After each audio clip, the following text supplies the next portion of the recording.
ભગવાનને આદત છે જીવનો હાથ પકડવાની. કારણ ભગવાનને એમ થાય અમે નહીં પકડીએ હાથ તો આનો હાથ ઝાલશે કોણ, આનું કલ્યાણ કોણ કરશે? તમામ ગોપીઓ દોડતી દોડતી વૃંદાવન ગામની બહાર યમુના તટ ઉપર સુંદર કદંબના વૃક્ષ ઉપર બેસી, જ્યાં ભગવાન શ્રી કૃષ્ણચંદ્ર વાંસળીના સૂર રેલાવી રહ્યા છે, ત્યાં પહોંચી ગઈ. 1600 ગોપીઓનું ઝુંડ ચારે તરફથી એ કદંબને ઘેરી અને ઊભા છે.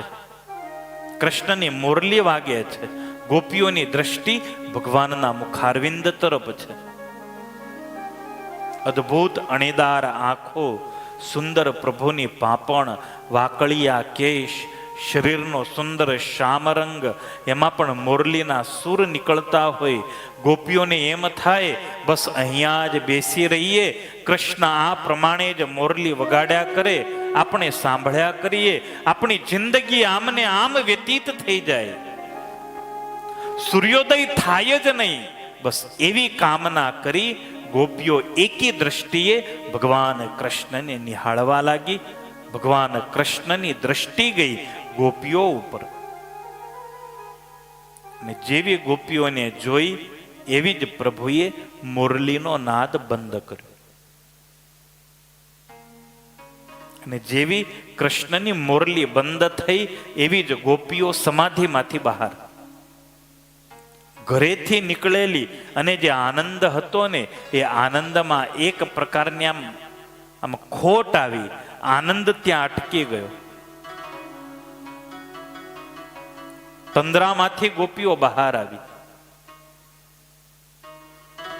કૃષ્ણને હાથ જોડ્યા.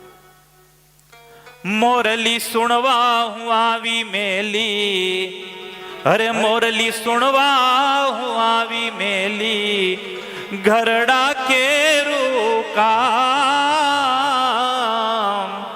વાલમ રાજી થઈ વગાડો, વાલમ રાજી થઈ વગાડો, છોગાળા ગન શ્યામ મોરલી વાળા રે, મીઠી મોરલી બજાવ, મોરલી બજાવ ઢાળ પરજ કેરા લાવ, મોરલી બજાવ ઢાળ પરજ કેરા લાવ, હો મીઠી મોરલી બજાવ. કૃષ્ણને વિનંતી કરે, હે કાન્હા મોરલી કેમ બંધ કરી? તું મોરલી વગાડ, તારી મોરલી સાંભળવા માટે તો દુનિયાને લાત મારીને આવીએ છીએ. ભગવાન કૃષ્ણ ગોપીઓની સામે જોતા જોતા હસતા હસતા કહેવા લાગ્યા, સ્વાગતમ વો મહાભાગા, પ્રિયમ કિમ કરવાણ્યવઃ, વ્રજસ્યાનામયમ કશ્ચિદ બ્રુતાગમન કારણમ. હે ગોપીઓ, તમારું સ્વાગત છે આ સુંદર વૃંદાવનની અંદર, આપનું સ્વાગત છે. અને જેવું કૃષ્ણએ સ્વાગત કહ્યું, ગોપીઓ રડવા લાગી. શેષ ચરિત્ર આપણે આવતીકાલે સાંભળીશું.